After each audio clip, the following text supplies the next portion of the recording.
Let us start with next topic, that is self-inductance.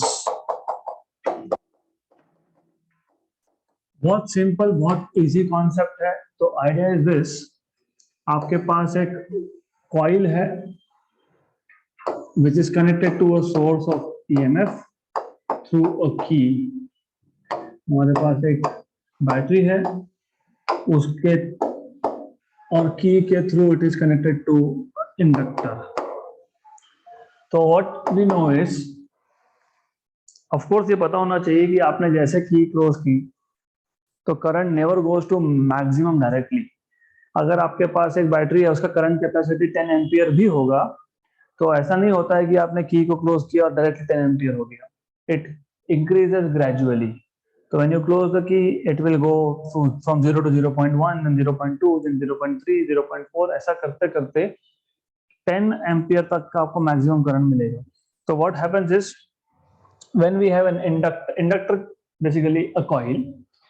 When you have a coil which is connected to a source of EMF via a key K, as you close the key, the current in the coil increases slowly.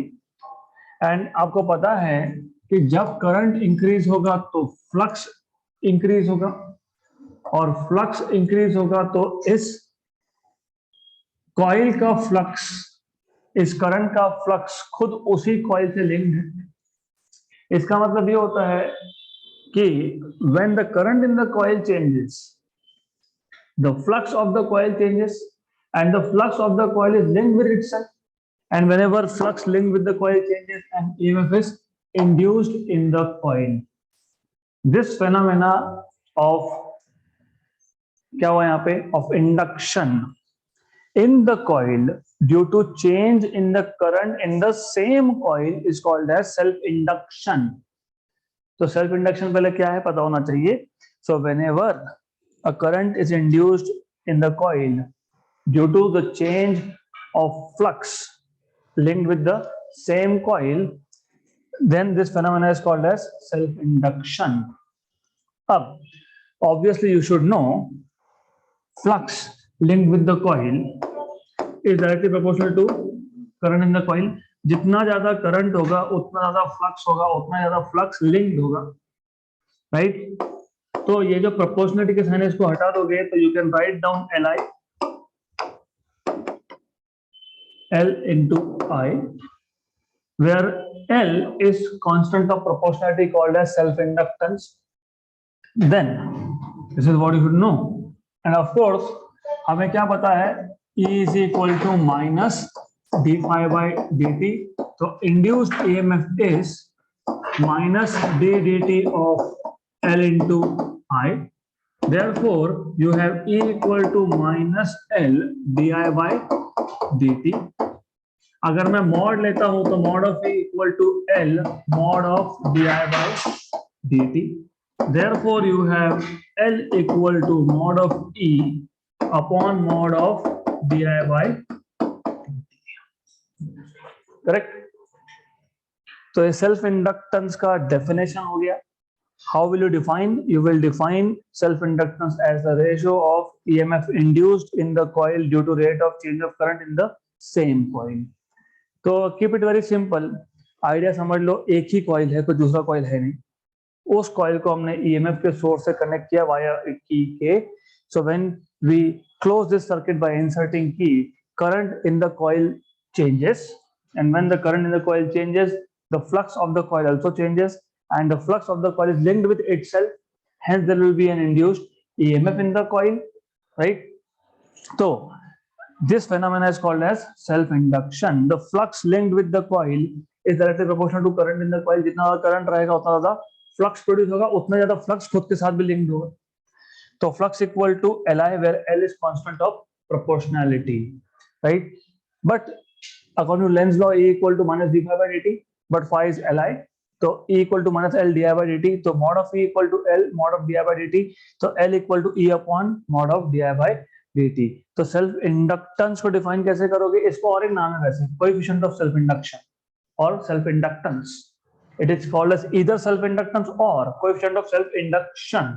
It is a ratio of EMF induced in the coil to that of rate of change of the current in the same coil. ये बहुत important word है, same. Then इतना पता होना चाहिए. अब आपको find करना है what is energy of the circuit.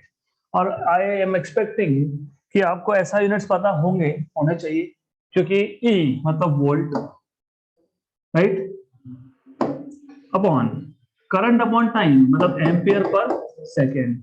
तो यह आ जाएगा वोल्ट सेकेंड पर एम्पियर. वोल्ट मतलब V बाय ए एम्पियर मतलब volt upon current, V by I is R is ohm. तो ये बन गया ओहम सेकेंड, इसको आप बोलते हो हेनरी. तो ऐसा unit of self inductance is henry. Then next topic is energy of the circuit. Energy of the circuit. देखो ऐसा है, सेम आइडिया है. The idea is the same कि आपके पास एक कॉइल है, एक ही कॉइल है, दूसरा नहीं है. You have a source of EMF connected to it, battery connect कर दिया, की को क्लोज कर दिया. की को क्लोज किया तो current will start flowing through circuit.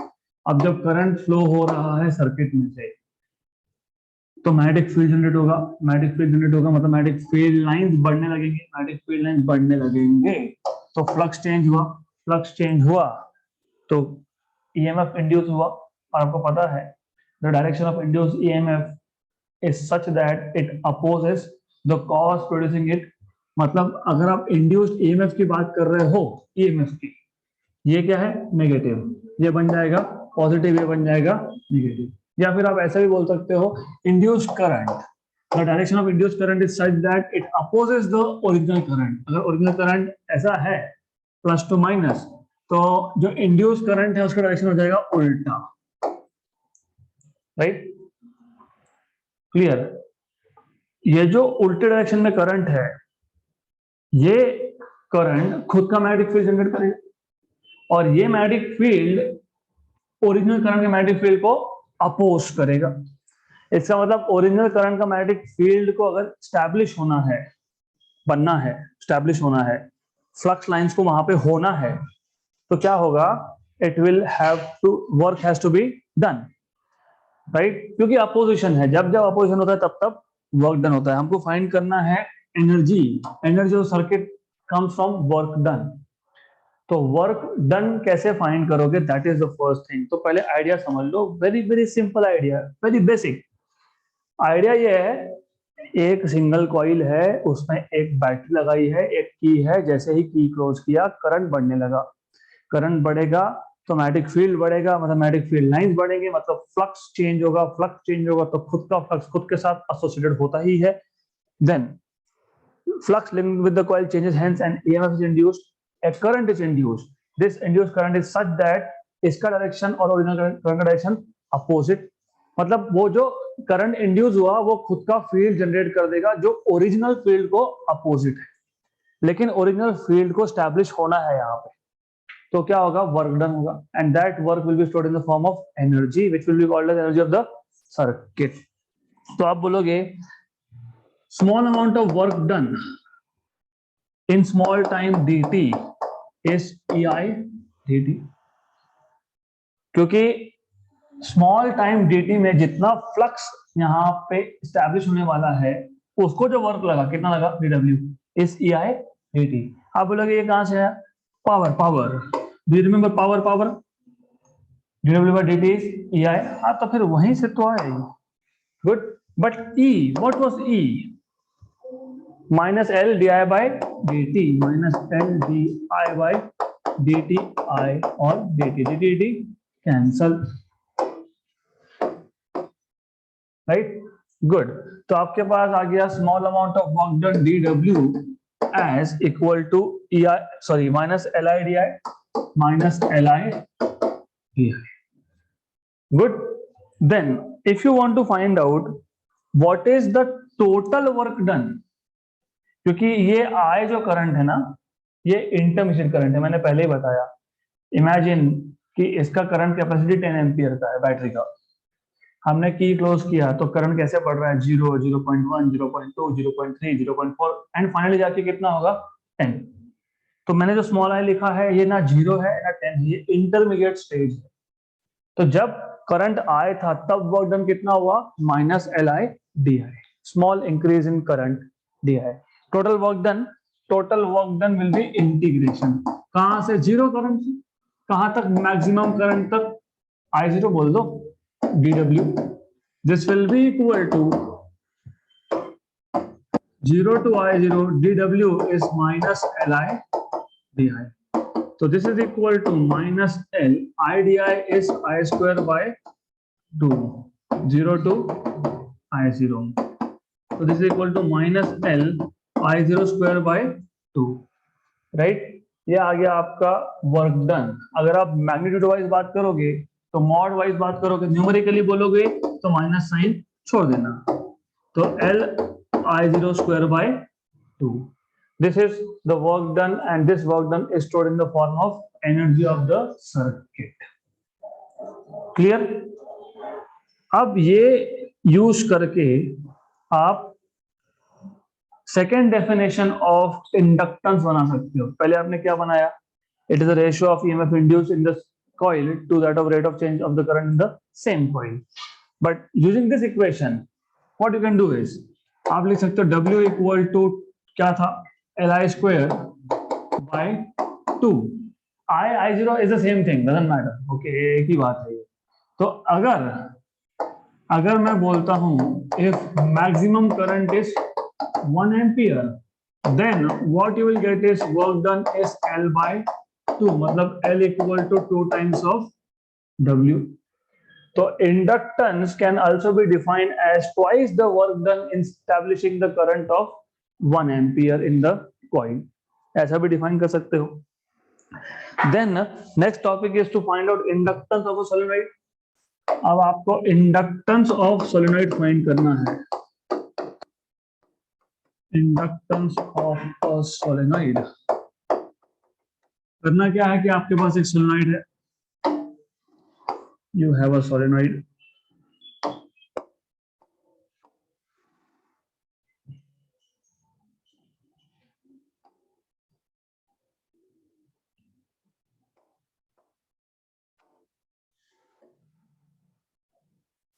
You have a solenoid.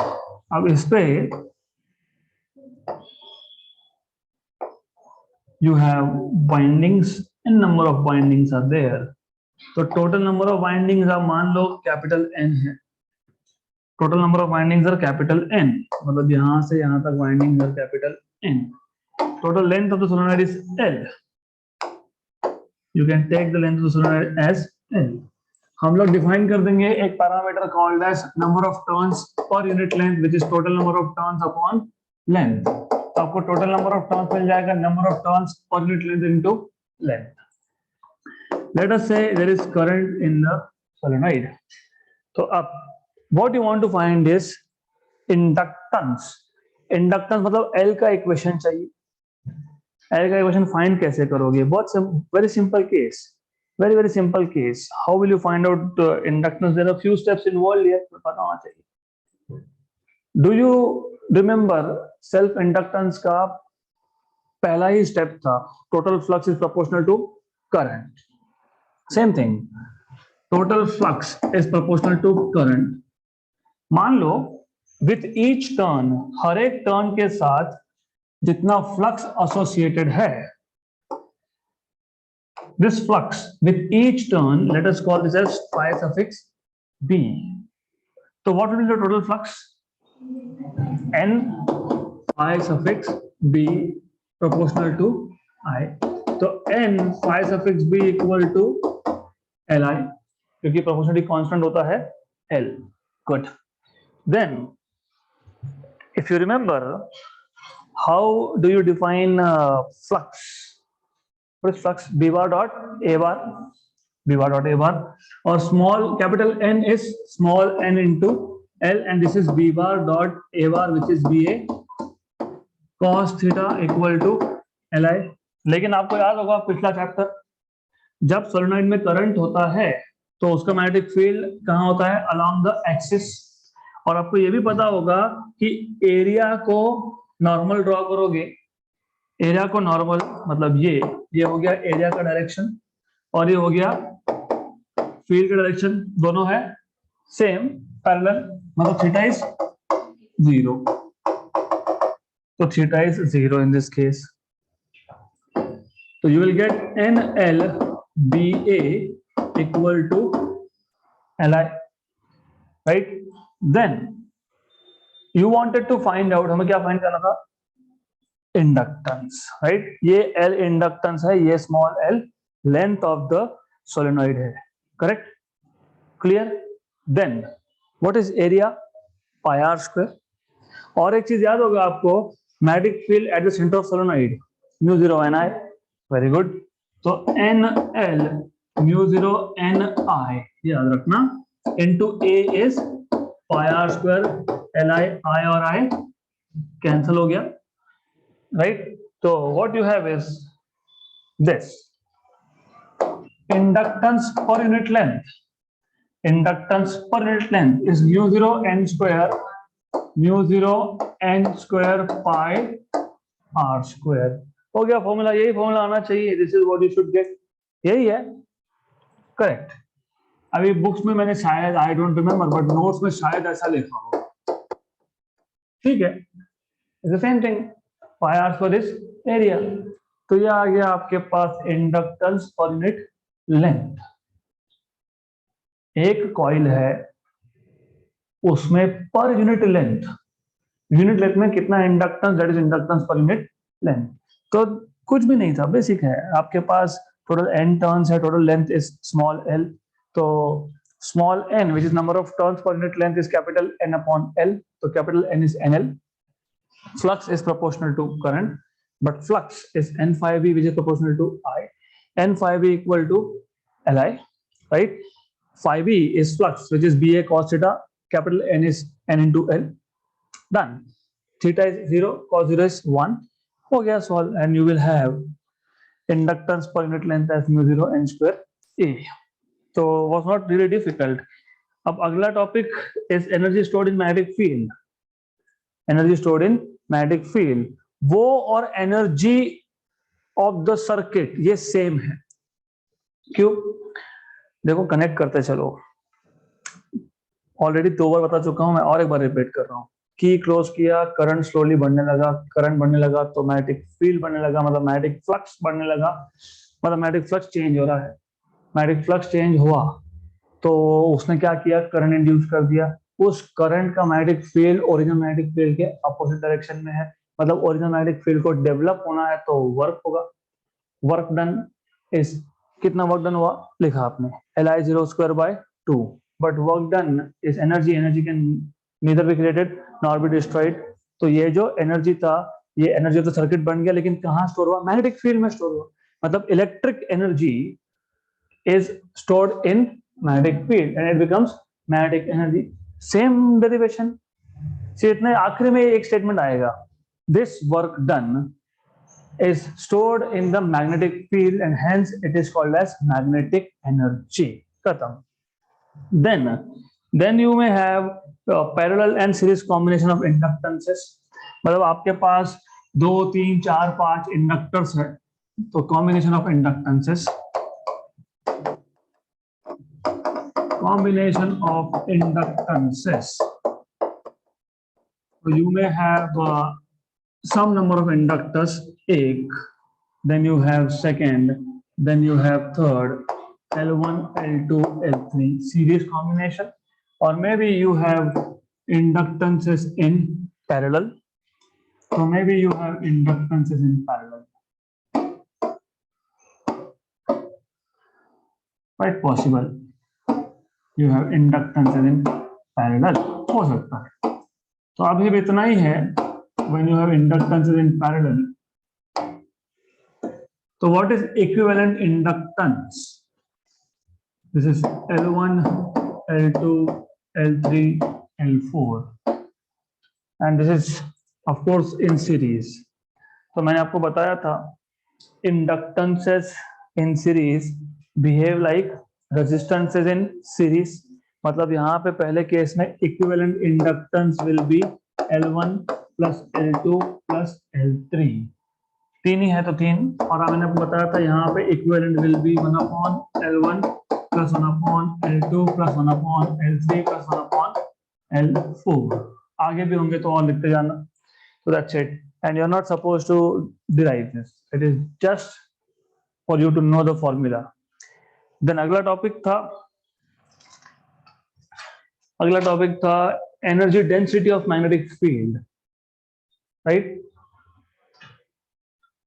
Parallel combination, all good, क्योंकि resistance and inductors they have the same formula, capacitor has the other way around, तो करेक्ट है, no doubt about it. Then अब ये जो हमने देखा energy of magnetic field क्या आया, Li²/2. हमको फाइंड करना है energy density of magnetic field. Energy density of magnetic field, density का मतलब क्या होता है, डेंसिटी का मतलब होता है पर यूनिट वॉल्यूम. मतलब सीन इज द सेम कि आपके पास एक इंडक्टर है, आप ये भी ड्रॉ कर सकते हो, आप ये भी ड्रॉ कर सकते हो, same thing, is the same thing, idea is the same. अगर आपको चाहिए कि मुझे सिर्फ ऐसा बताना है तो कर सकते हो, कोई प्रॉब्लम नहीं है. ओके, तो what you have is inductor. यही इंडक्टर हमने यहाँ पे लगाया हुआ है, this is also the same inductor, right. मैं सिर्फ इंडक्टर दिखा रहा हूँ यहाँ पे, तो यू नो कि जो भी आपके पास एनर्जी था वो स्टोर हो गया, कहाँ पे स्टोर हो गया, यहाँ पे स्टोर हो गया. तो energy stored over here basically in this magnetic field. अब आपको एनर्जी डेंसिटी फाइंड करना है, राइट. एनर्जी डेंसिटी मतलब एनर्जी पर यूनिट वॉल्यूम, उसको मैं डिनोट करूंगा स्मॉल यू से, विच इज एनर्जी पर unit volume. What is energy, Li²/2. अगर इसमें करंट I है तो Li²/2. Volume of this is area into length, correct. Volume of solenoid is area into length. अब एक बेसिक कंफ्यूजन होता है कि हम यहाँ बात कर रहे हैं energy density of magnetic field, फिर मैंने सोलेनॉइड का वॉल्यूम क्यों लिया, एनर्जी कहाँ स्टोर हुआ, मैग्नेटिक फील्ड में, सोलेनॉइड में हो गया, नहीं हुआ, वेरी गुड. तो हमने वॉल्यूम ऑफ सोलेनॉइड क्यों लिया फिर, द रीजन इज, अगर आपको पिछला चैप्टर याद होगा तो हमने जब सोलेनॉइड के सेंटर पे मैग्नेटिक फील्ड फाइंड किया था तो हमने एक रेक्टेंगुलर लूप लिया था, याद है, रेक्टेंगुलर लूप लिया था, ABCDA. फिर हमने ऐसा लिखा था कि एक ही साइड कंट्रीब्यूट कर रहा है, एम्पियर्स लॉ का एप्लीकेशन था वो. दो साइड नहीं कर रहे थे क्योंकि angle was 90 and 270, right. cos 90 and cos 270 both were 0. और जो एक साइड था जो बहुत दूर था वो भी कंट्रीब्यूट नहीं कर रहा था. क्यों नहीं कर रहा था कंट्रीब्यूट, क्योंकि वो बहुत दूर था. और मैंने बोला था कि magnetic field lines normally they are widely separated at far away points. मतलब सोलेनॉइड से बहुत दूर मैग्नेटिक फील्ड नहीं है, फील्ड नहीं है तो कौन नहीं है, फील्ड लाइंस नहीं है. मतलब बेसिकली सारे फील्ड लाइंस कहाँ हैं, फिर सारे फील्ड लाइंस इसी के अंदर है, सोलेनॉइड के अंदर ही है. Maximum field lines are where, inside solenoid, you can see it here.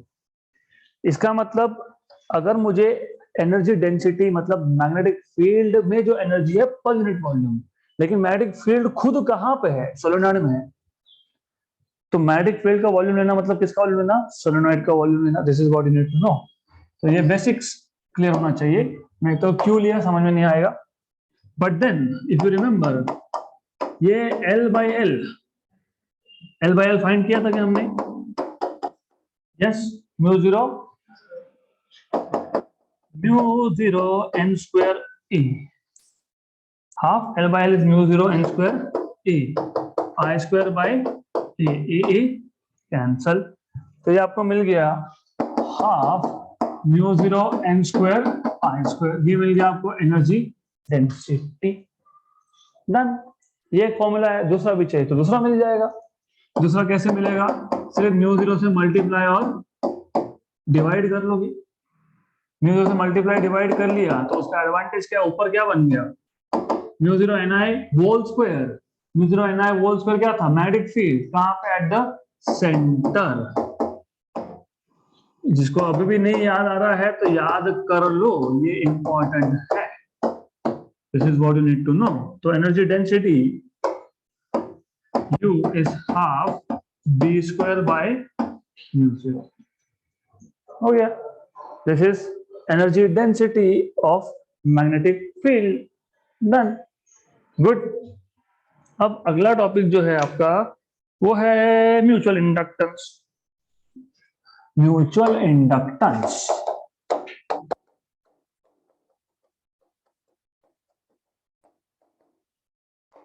Mutual inductance में the only change is that you have two coils instead of one coil, and it goes back to the initial idea of Faraday. Faraday का initial idea याद होगा आपको, तो जब उसने एक magnet एक कॉइल की जगह पे दोनों ही मैग्नेट्स ले लिए, दोनों ही कॉइल्स ले लिए थे, तो now you have two coils again. तो what you have is two coils, आपके पास दो कॉइल है,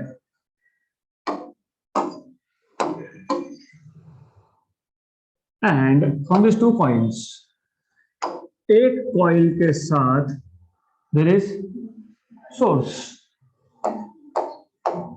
there is a key, real में दिखा नहीं रहा हूं, here it is not necessary, this is called as primary coil, and दूसरे कॉइल के साथ there is only galvanometer, this is called as secondary coil. तो अब होगा क्या, जैसे ही हमने यहां पे की को क्लोज किया, then slowly current will start increasing in the primary coil, right? So the change in the current in the primary coil will lead to induced current in the secondary coil, right? So the change in the current in the primary coil, change in the current in the primary coil will lead to induced current in the secondary. This phenomena is called as mutual induction.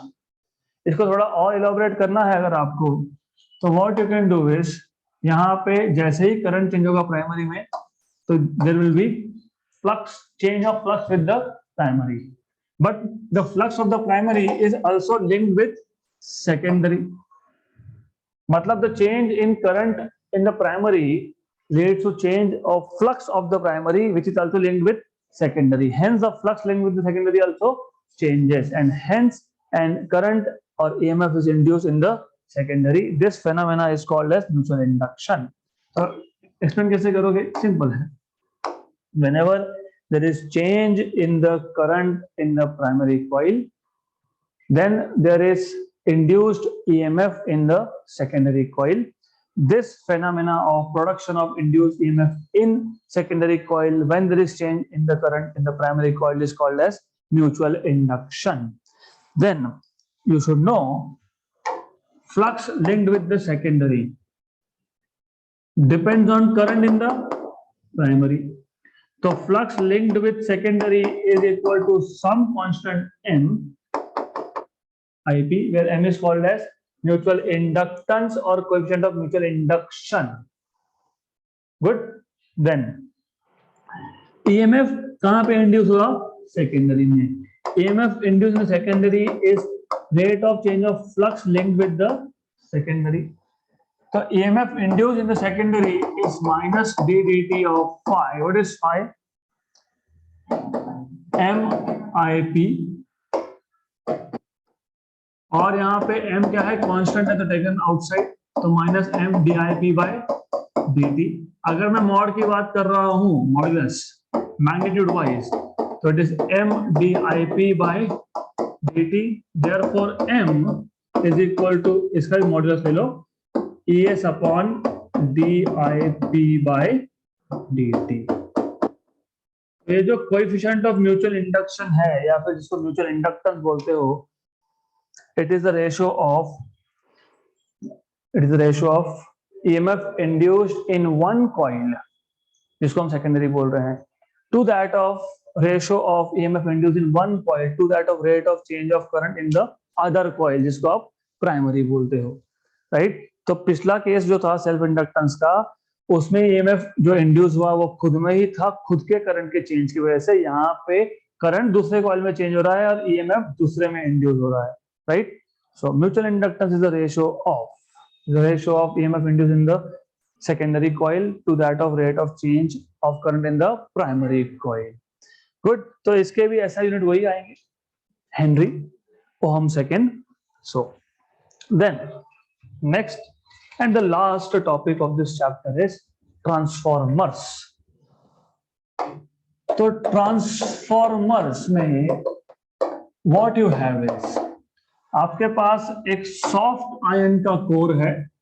Core मतलब basically हमारे पास एक frame होता है जिसमें हम winding करने वाले हैं. तो you have a frame.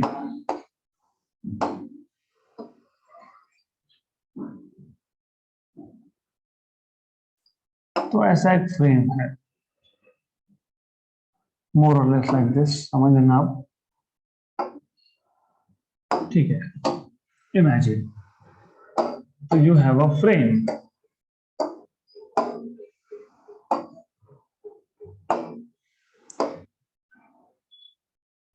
So you have this kind of a frame over here.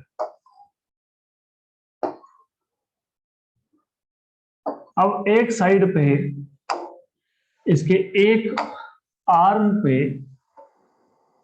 आपने वाइंडिंग्स किया है. This is some winding.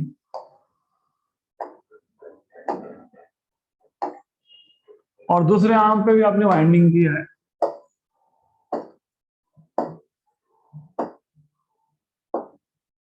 More or less like this. Maybe थोड़ा एक टर्न ज्यादा दिखा देता हूं. Something like that. जिस वाइंडिंग के साथ आप सोर्स कनेक्ट करोगे उसको आप बोलोगे प्राइमरी. जहां से आप आउटपुट लोगे उसको आप बोलोगे सेकेंडरी. यहां से आप आउटपुट लेने वाले हो तो दिस इज सेकेंडरी, और जहां से इनपुट दिया दैट इज प्राइमरी. तो सॉफ्ट आयन कोर, ये फ्रेम का क्या यूज क्या है? फ्रेम का यूज ये है कि प्राइमरी का maximum flux should be linked with secondary.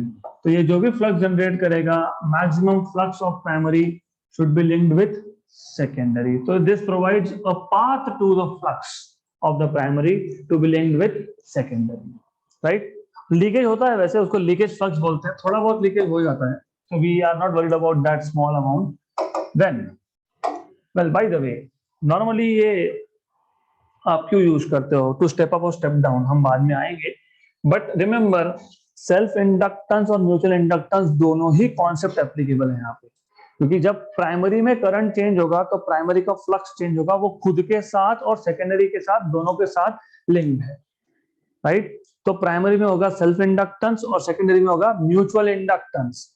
And well, you already know flux linked with the primary will be minus d phi p by dt, but this is equal to minus d dt of flux linked with primary is number of turns in the primary into flux linked with each turn.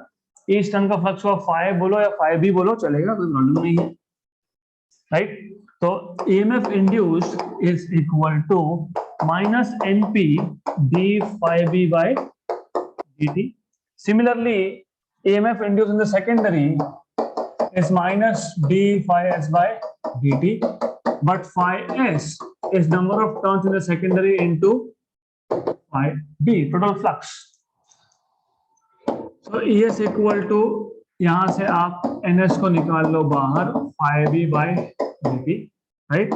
तो primary by secondary का जब ratio लोगे, EMF induced in primary to that of secondary के जब ratio लोगे तो आपको मिलेगा NP by NS. इसको आप बोलते हो transformer equation. This is called as transformer equation, equation of transformer.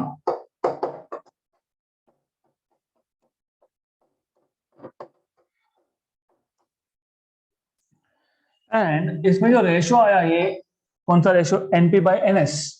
This is called as turns ratio. Turns ratio. Clear, simple. Now अगर ट्रांसफॉर्मर आइडियल होता, आइडियल मतलब जितना इनपुट है उतना आउटपुट है, input power equal to output power अगर होता, for an ideal transformer, for an ideal transformer you have input power equal to output power. What is input power? What is power? EI. तो यहाँ पे E primary, I primary equal to E secondary, I secondary.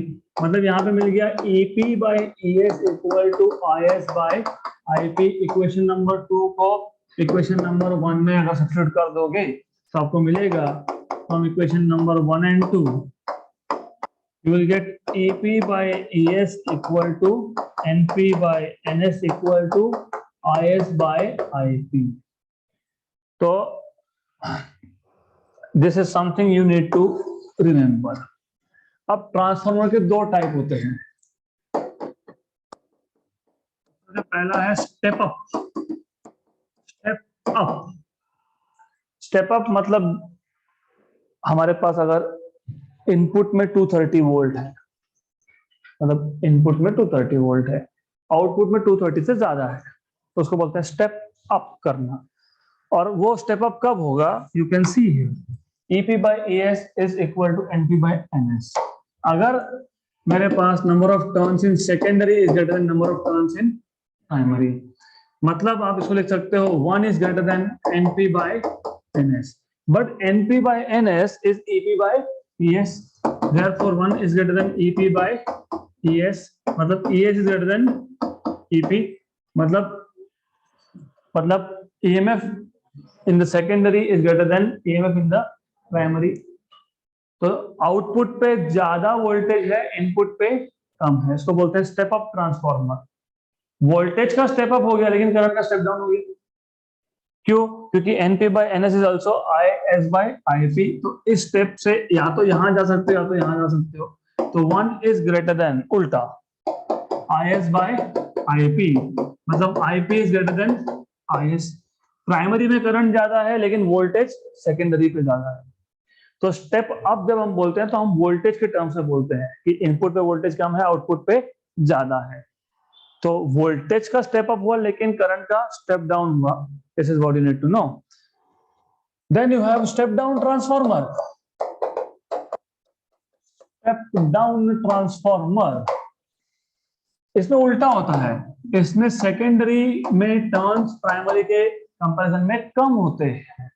तो यहां से आपको मिलेगा 1 is less than NP by NS, but NP by NS is EP by ES, मतलब ES is less than EP, मतलब इनपुट पे प्राइमरी पे voltage ज्यादा है और आउटपुट पे कम है, तो this is called step down. लेकिन करंट उल्टा होगा, क्योंकि यहां से आप करंट में लिख सकते हो IS by IP, मतलब IP is less than IS, मतलब सेकेंडरी पे करंट ज्यादा है compare to primary.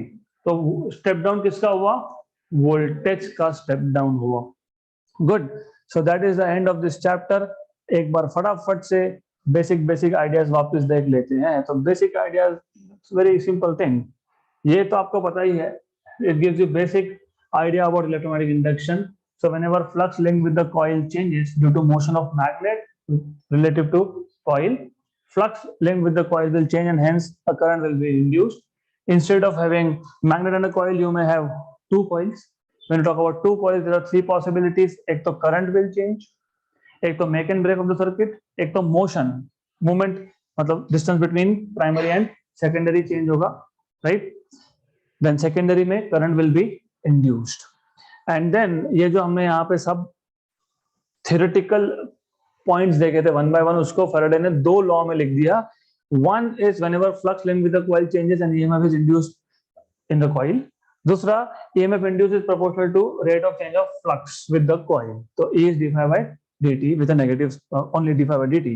And Lenz law में सिर्फ एक माइनस साइन एक्स्ट्रा आता है, because it tells you that EMF induced is such that it opposes the cause producing it। उस induced EMF को जिसने बनाया उसी को अपोज करता है, that is why negative, right? फिर वो same thing Lenz's law was again proven by Faraday's coil and magnet experiment. We have seen in detail. Then we have defined what is flux of field. ये इतना important नहीं है. This is more relevant. हमने फिर translational electromotive force देखा. उसके दो approach देखे थे. Then we have seen दोनों अप्रोच के बाद then we have seen rotational EMF in which you have a bar, not bar magnet, you have a bar which is rotating. कहाँ पे? Inside magnetic field. Hence, when it rotates, the flux linked with the bar changes and hence EMF is induced. So EMF induces B omega L square by 2. We have derived this already. Then हमने induction energy transfer देखा था. इसमें important take away point was जो work हुआ किसमें? Coil को बाहर निकालने में. It appears as heat. तो आपने क्या प्रूव किया कि जो पावर है, power due to mechanical work और power due to heat is the same. मतलब mechanical energy is converted into heat energy, right? Then आज हमने देखा self inductance and we already seen this in detail. Then going to the energy of the circuit, basic should be very clear.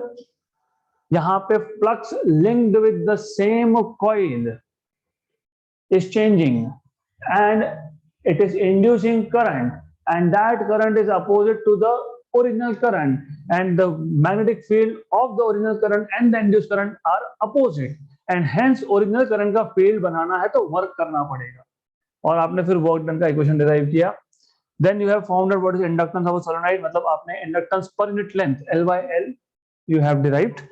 And then combination of inductances, energy density, mutual inductance, transformer, and that's the end of this chapter.